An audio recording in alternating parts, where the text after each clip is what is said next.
Magandang araw po, minamahal ng mga magulang at kapatid. Sa channel na to kung saan po sinasagot ng Diyos sa mga katanungan sa puso't isip natin sa magitan ng salita niya, Biblia.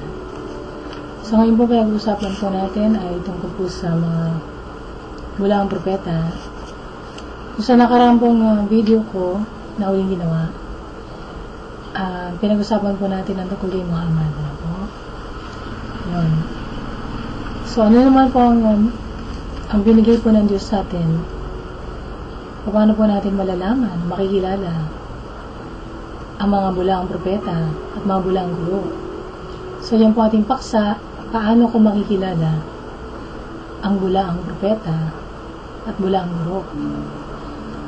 Hinahalingan po tayo ng Panginoon Jesucristo na darating po ang mga bulaang Kristo at bulaang propeta at susubukang nilang lindangin po ang mga hinirang ng Diyos. Nakalagay po sa Mateo 24 at 23 hanggang 27, medyo mahaba-haba mo ito. Pag pinagsabi na naritong Kristo, naroon siya, huwag kayong maniwala, sa pagkalilitaw ang mga ditunay na Kristo at mga hawad na propeta.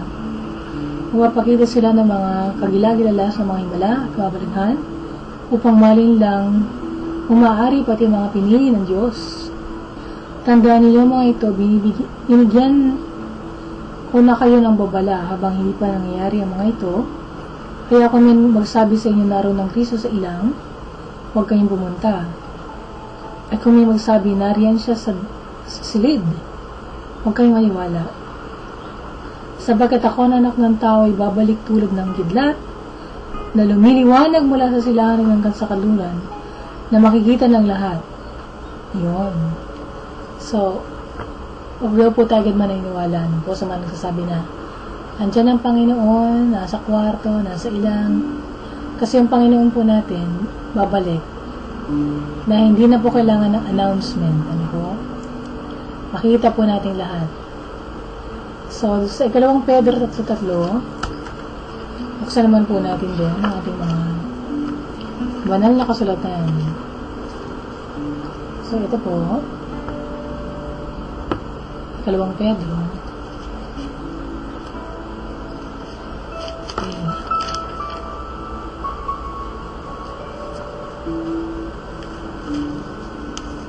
Sabi dito, una sa lahat, dapat ninyong maunawaan na sa mga huling araw darating ang mga manlilibak at susundin ang masasama nilang nasa. So, may darating yung mga scoffers. So, yung mga scoffers na to, yung ding mga bulaang guro. Mga bulaang propeta. Ibig sabihin, hindi sila naniniwala sa sinabi ng Diyos, so may sarili silang paniniwala. Sa Jude, o Judas, sa chapter lang po yun, talata 17, buksan po natin doon natin mga Biblia. Ngunit lagi ninyong patandaan ang mga minamahal, ang sinabi ng mga apostol ni Jesucristo ng ating Panginoon. Sinabi niya sa mga huling araw, darating ang mga taong mapanlibak ng tanging sinusunod ay masasama nilang hangarin. Yun. So, ito rin yung mga scoffers din, mga pastor, ministro rin, na mali ang kanilang katuroan. Yun.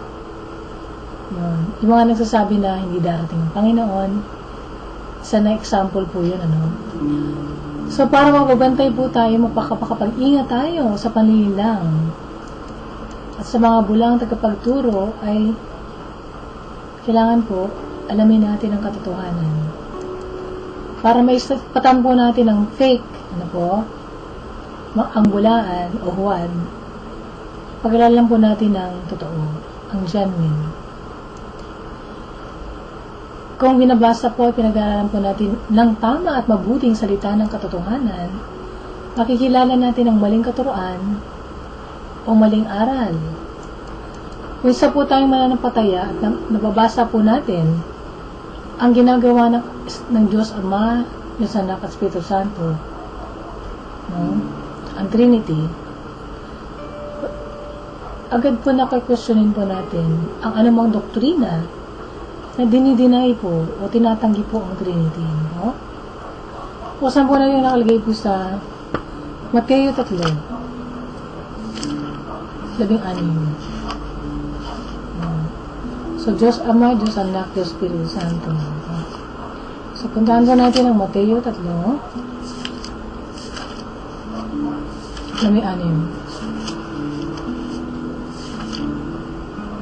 Sabi po dito,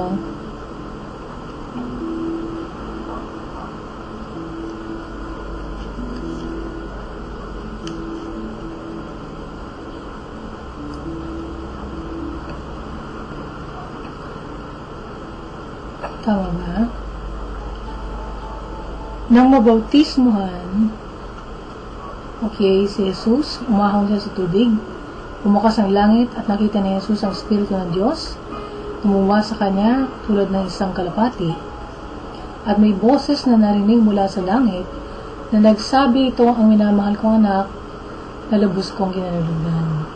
So dito po sa mga talata ito yung talata na kung saan makikita po natin ang tatlong persona ng banal na Trinidad. Okay, so kaya una po dapat mag-aral po tayo ng Biblia. Kung ministro po kayo ng isang grupo ng relihiyon at binabawalan niyo mga miyembro ninyo, mga kasapi, mga kapatiran ninyo na magbukas ng banal na kasulatan, pinipiringan po ninyo, tinatakpan ninyo mga mata po ng mga tao sa simbahan ninyo, mga taong mahal ng Panginoon. Sayang po ang mga malalaking tithes po nila sa simbahan dahil hindi niyo po sila napagsisilbihan ng tama. No? Nakasulat po sa Biblia na ang may karapatan po lang na magbasa ng banal na kasulatan ay mga namumuno lang ng iglesia. So wala po katangayang mababasang ganun. Ano po? Sa Mateo 13:11 at sa Lucas 8:10. So ito siguro pinagbabatayan po ninyo. Kayo mga ministro ng Iglesia ni Cristo. Ito siguro pinagbabatayan ninyo. Ano po? Ng inyong, kung bakit ayaw ninyong magbukas ng Biblia ang inyong mga membro. Mabasa po natin dito sa mga talata na to na binigyan ng kalaman at pangunawa sa mga misteryo, hiwaga ng karya ng Diyos sa mga tagasunod ni Cristo. Pero hindi ang mga ibang tao. Diba? So, basahin ko lang po ang isang nakalagay po dito. Sa Mateo 13:11.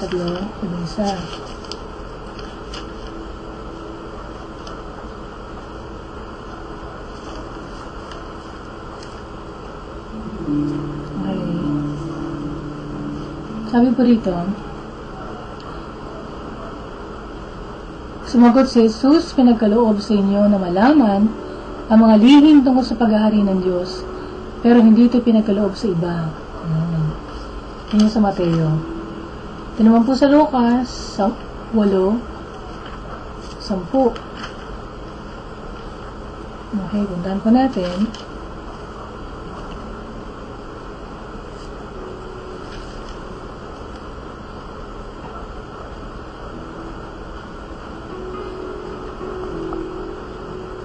Ito. Sumagot si Jesus, pinagkaloob sa inyo na malaman ang mga lihim tungkol sa paghahari ng Diyos, ngunit sa iba'y pinapahayag ito sa magitan ng mga talinaga, upang tumingin man sila'y hindi makakita, at makinig man sila'y hindi makakaunawa. So, ito siguro ginagamit nila kasi ay hindi naman maintindihan niya ng mga ordinaryong miyembro ng simbahan natin. Kaya, dapat tayo ang mag-interpret sa kanila ng salita ng Diyos. Diba? So, at sa Korinto 4:1, unang Korinto, kusan po natin doon. So, tinitingnan po natin kung ano yung mga pwedeng ginamit nilang batayan, ano po. Kung bakit pinagkakait nila sa mga miyembro nila ng Iglesia ni Cristo ang katotohanan ng salita ng Diyos para sa sarili nila. Unang Korinto 4:1, kaya dapat tingnan ninyo kami ni Apollos bilang mga alagad ni Kristo na pinagkatiwalaan ng Diyos na mangaral ng katotohanan ng inilihim niya noong una. Yun. So, dito po nakalagay na mga ministro ni Kristo ay mga katiwala ng mga hiwaga ng Diyos. Pero, wala po nakasulat po sa Biblia na ipagbawal sa pangkaraniwang tao ang pagbabasa ng banal na kasulatan. Pagkus po pinupuri po sa libro ng mga gawa, pagtaan po natin, ang gawa 17:11. So, pinupuri po dito ang mga taga-Berea. So, ito po ang gamitin ninyong batayan, no?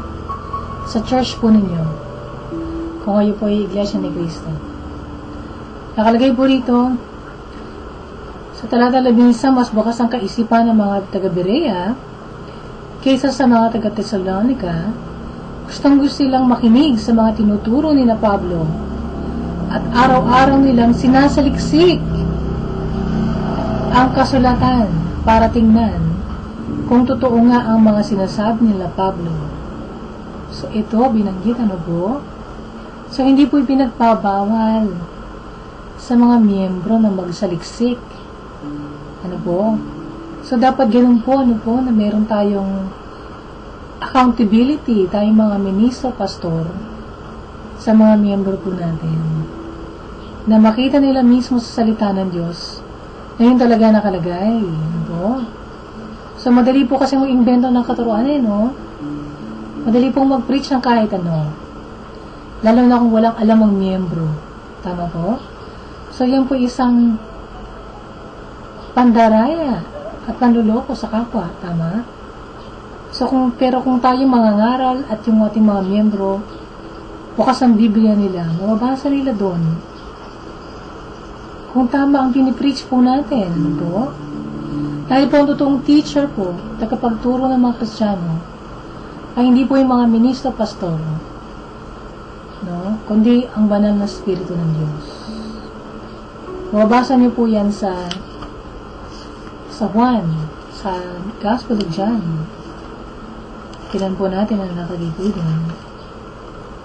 Dito nakalagay. Ito nakalagay sa 1:16-7. Pero ang totoo para sa kabubuti niyong pag-alis ko, Panginoong Isus ang sasalita, dahil hindi pa parito sa inyong tagatulong kung hindi ako alis, pero kapag malis na ako, papalala ko siya sa inyo. Pagdating niya, papakita niya sa mga taong makamundo na makasalanan sila at ako na may matubig. At papakita niya rin na hatulan sila ng Diyos. So may nakalagay po dito sa bandang baba, sa talata 13, pero pagdating ng banal na Espiritu na siyang tagapagturo ng katotohanan.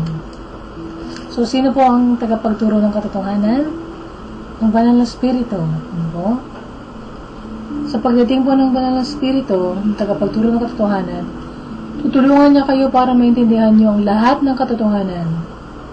Ang tinuturo niya ay hindi galing sa kanya, sasabihin niya kung ano lang ang narinig niya at papahayag din niya sa inyo ang tungkol sa mga bagay na darating. Pararangalan niya ako dahil sa akin manggagaling ang lahat na ipapahayag niya sa inyo. Yun. So, ang totoo pong tagapagturo po, no, sa iglesia, yung banal na Espiritu. So, ano pong gagamitin ng banal na Espiritu? Para turuan ang mga miyembro po ng simbahan, mga ordinaryong manimba, kundi pong salita ng Diyos, ang Biblia. Tama po? So, kailangan magkaroon po ang bawat isang miyembro ng kopya ng Bible para makapagsaliksik. Para hindi po sila malinlang ng mga bulang guro at bulang propeta. Kasi kung wala tayong alam sa salita ng Diyos, madali tayong madedenggoy. Tama po? So kung yung sinabi nila, tanggap lang tayo ng tanggap, yung pala, mali. Ano po? Bulaan. So, para hindi po tayo malinlang ng mga bulang propeta at mga guro, pag-aralan po natin ang Biblia, at husgahan po natin o i-judge po natin ng lahat ng katuruan patay po sa kung ano ang sinasabi ng kasulatan. Sabi ni Jesus, makikilala natin ang puno sa mga bunga nito. Yan po nakalagay sa Mateo 12:13. Diba?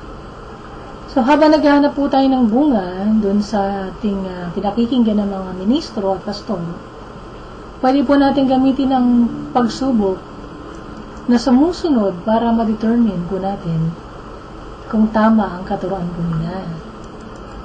Ang unang pagsubok po natin, ano ang sinasabi ng tagapagturo tungkol kay Kristo? Ano? Ito pong sinasabi nila tungkol sa Panginoon. No? So, yun ang una pong gamitin po natin na nasukatan o pagsubok sa kanila. Sa Mateo 16:15.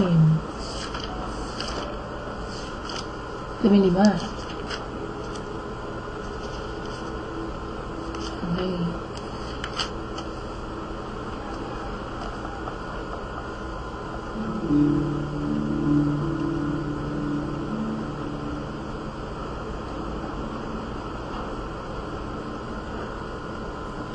Medyo mahirap hanapin. Tinanong sila ni Jesus, pero sa inyo, sino ako? Sumagot si Simon Pedro, kayo po ang Kristo, ang anak ng Diyos na buhay. Yun. So, yun ang sinabi ng apostol na Simon Pedro po tungkol sa Panginoon. So, ano po sinasabi nila tungkol sa Panginoong Jesucristo? Isa pa po, sa 2 Juan, 1:9. Puntahan po natin ang naglagay doon.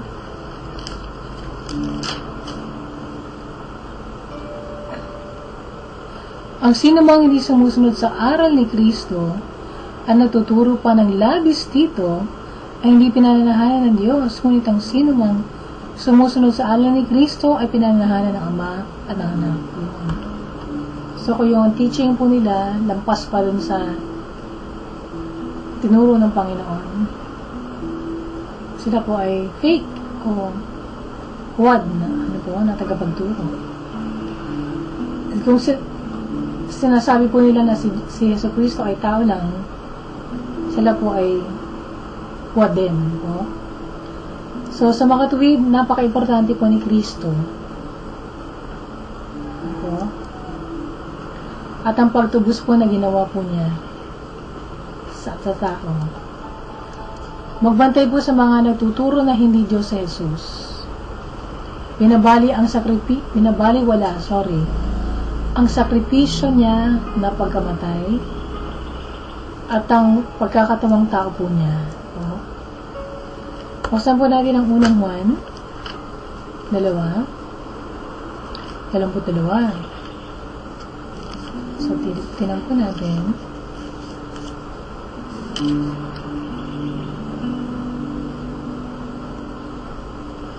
At sino bang sinungaling? Ang taong nagsasabing, hindi si Jesus ang Kristo.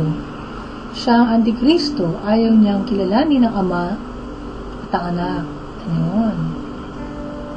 So, kasi ang Kristo po ay Diyos. Ano po? Ang Diyos ng katawang tao para iligtas ang mga tao. Okay. So, Antikristo po ang hindi kumikilala sa Ama at sa Anak. So, kung sinasabi nyo lang, Ama, puro Ama kayo, hindi nyo pinaniniwalaan ang anak ng Diyos, hindi rin sa inyo Ama. Kasi yung pinila ng Ama po yung kanyang anak para tayo makabalik sa Diyos Ama. So, ikalawang pagsubok na pwede po natin gamitin para makilala na isang tao ay totoo o huwad, na lingkod ng Diyos. Ebanghelyo ba ang pinapangaral ng tagapagturo? O ng isang propeta? Ebanghelyo ay ang mabuting balita tungkol sa kamatayan, libing at pagkabuhay na muli ni Jesucristo ayon sa kasulatan.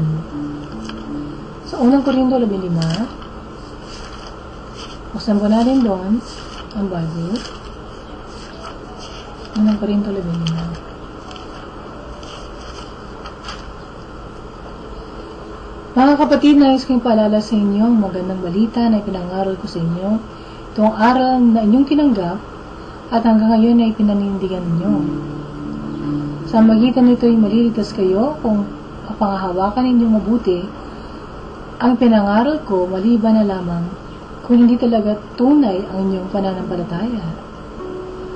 Sapagkat ibinigay ko sa inyo ang pinakamahalagang aral na ibinigay sa akin na si Kristo ay namatay upang iligtas tayo sa ating mga kasalanan. Ayon sa kasulatan, nililibing siya ngunit muling nabuhay sa kilong araw ayon din sa kasulatan. So yun po ang gospel. No? Ang tungkol po sa Panginoong Jesus ang nangyari sa Kanya, ang ginawa po niya. Ano po? So, kahit napakaganda po pakinggan ng mga salitang mahal ka ng Diyos, gusto ng Diyos magpakain tayo ng mga nagugutom, gusto ng Diyos na yumaman tayo, pero hindi po ito ang kompletong ebanghelyo. Ano po? Nag-iwan po ng warning o babala si Apostol Pablo sa Galatia 1:7. Sabi po dito, ang totoo walang ibang magandang balita. Nasabi ko ito dahil may mga taong nanggugulo sa inyo ang gusto nilang baloktutin ang magandang balita tungkol kay Kristo. Ayan. Okay. So sabi ni Apostol Pablo, may mga taong nangangaral pero hindi magandang balita ang pinapangaral ko nila. So wala pong taong maging dakilang mangaral o great preacher ang may karapatang baguhin ang mensahe na binigay po ng Diyos sa atin. Sa Galatia 1:9, ang sabi dito, sinabi namin sa inyo noon na sasabihin pa ko pang muli, kung may mangangaral sa inyo ng magandang balita na iba kaysa sa tinanggap ninyo, sumpain siya ng Diyos. Yun. Ano? So, kahit sino pa siya, kahit gano'n pa siya kasikat o tanyag, kung yung gospel na pinapahalag niya ay iba kaysa sa mamapakita po natin sa banal na kasulatan, anong sabi dito? Sumpain siya ng Diyos. Tama po? Dahil kasanangalingan po ang pinapangaral niya. So, ikatlong pong pagsubok, ano po, na pwede po natin gamitin para makilala ang mga bulaang propeta, mga bulaang guru. Nagpapakita ba ng mga katangian na nakakaluwalhati sa Panginoon ang tagapagturo? Ano? So, sa Jude 11 o sa Judas, si Jude po yung kapatid sa laman nating Panginoon na naging mananampalataya. So, Jude 11, sabi dito,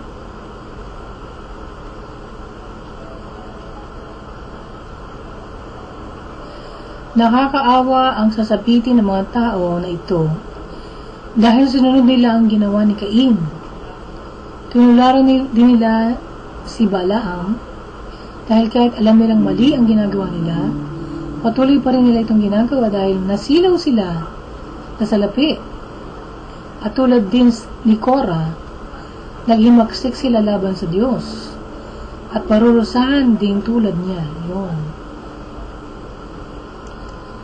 So dito po binabanggit po ni Jude, ang kapatid natin si Jude, yung mga tao po na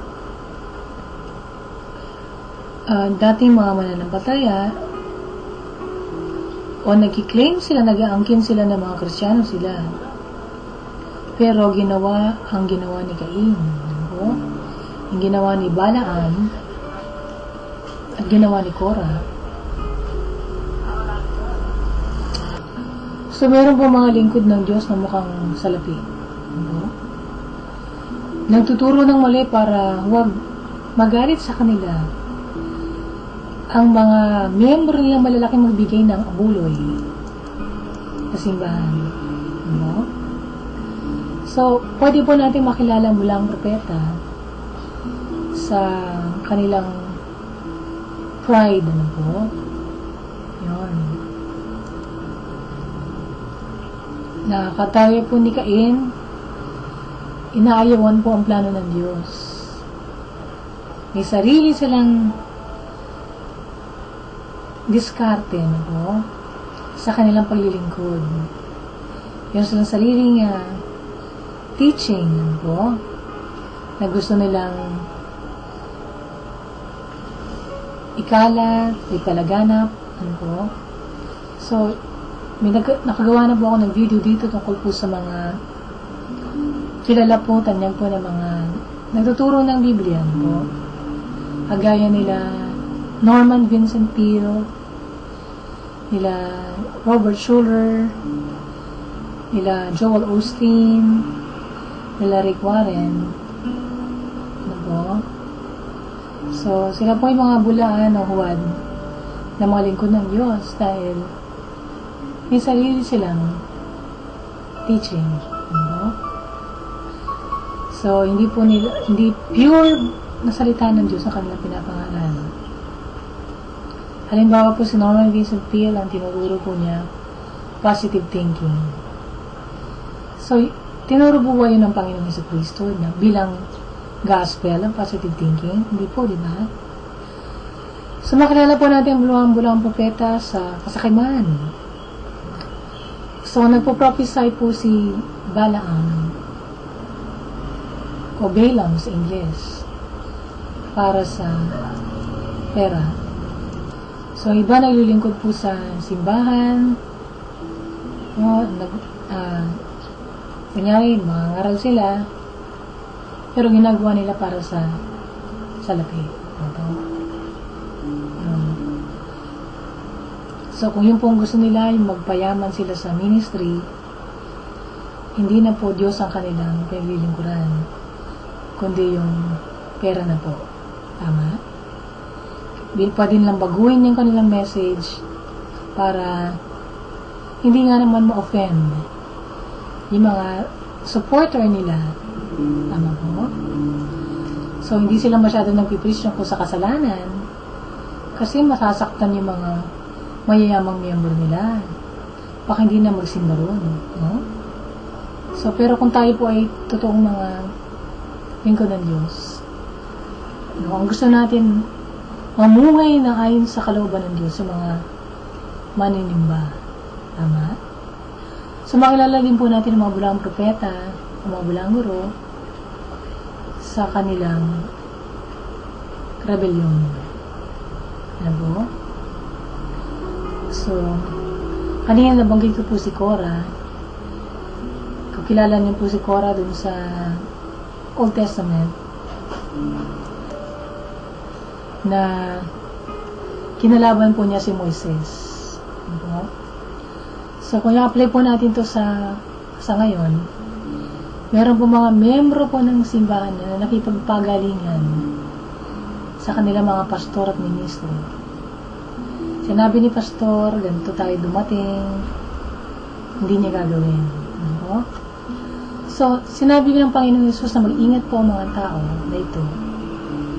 Mag-ingat po tayo sa mga tao na ito at makikilala po natin sila sa kanilang mga bunga. Okay, so, para makatulong po sa pag-aaral po ninyo ng salita ng Diyos, reviewin po ninyo ang Galatia, 2 Pedro, 1 Juan, 2 Juan, at yung aklat ni Jude. Minsan po, mahirap makaspat ng bulang guro at propeta. Kasi po pwedeng magpanggap na anghel ng liwanag si Satanas. Yan po yung mababasa nyo sa 2 Korinto, 11:14. At ang mga ministro po niya ay pwedeng magkunwaring lingkod ng katuwiran. 2 Korinto 11:15. Kailangan po maging pamilyar po tayo sa katotohanan. Ano po? Para madali po nating makilala ang kasinungalingan. So, yun po yung mga tips po sa inyo. Kung paano po makilala yung mga false prophets at false teachers. Ayun po sa panahon natin. So, kung kayo po ngayon lang nakapakinig ng ganitong mensahe, at gusto niyo makilala po ang Diyos na totoo, ang Diyos na buhay, ini-invite ko po kayong sumunod sa panalangin na to ng pagsisisi sa kasalanan at pagtanggap kay Jesucristo bilang Panginoon na sarili natin po ng tagapagligtas. Lord God, maraming salamat, Panginoon, sa salita niyo na nagturo na naman sa akin, Panginoon, kung ano dapat kong gawin para hindi po ako malindang ng mga bulaang propeta, mga bulaang guro. Panginoon, pinagsisihin ko po lahat na ako ng aking kasalanan, patawarin niyo po ako. At Panginoong Jesus, kayo na pong maghari sa aking buhay, pumasok po kayo. Kayo na pong kumontrol, Panginoon, sa trono na aking buhay. Kasi mula sa araw ito, Panginoon, ko po yung maglilingkod sa inyo. Bumubuhay para sa inyo lamang hanggang sa uling niya. Panginoon, pasbasin niyo po ako ng banal na Espiritu upang masunod ko po inyong salita at maintindihan ko po ito, Panginoon. Maraming salamat, O Diyos, sa kaligtasan na aking kaluluwa, sa kapatawaran po na aking makasalanan sa buhay na walang hanggan, na ibinibigay niyo po sa akin dahil ako po sumasampalataya na sa inyong anak na sa Jesucristo. Salamat, Panginoon, sa lahat po ng ginawa niyo para sa akin at lahat ng plinano niyong maganda para sa buhay ko.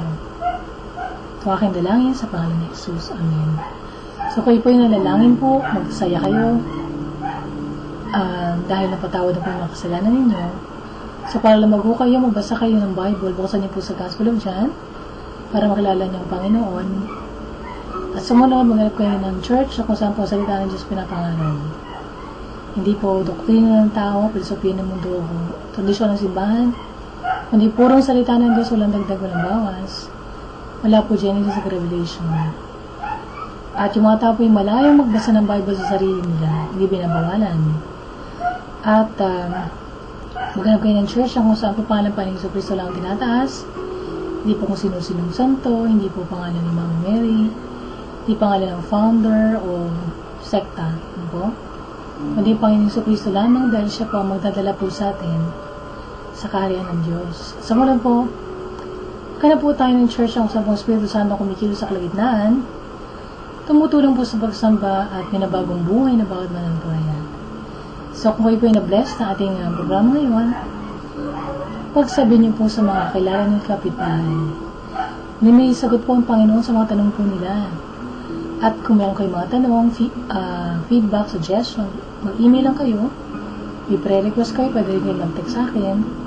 O kaya isulat niyo po sa baba. Ano po? At kung kayo mo ay nagdasal kanina ng panalangin ng pagsisisi at tumanggap kayo sa Panginoon ng taos puso, pamalitan niyo rin sa lahat na kayo po ay Kristiyano na, napatawad na kayo ng Diyos at papunta na kayo sa langit. So kung kayo may hinihipo ng Diyos na tumulong sa ministry na to, welcome po niyo mga tulong na pinansyal at tulong po na panalangin. So ang nasusunod po na pagkikita po natin dito po sa YouTube, sa Diyos po lahat ng papuri at pagpalain kayo ng ating mga Panginoon.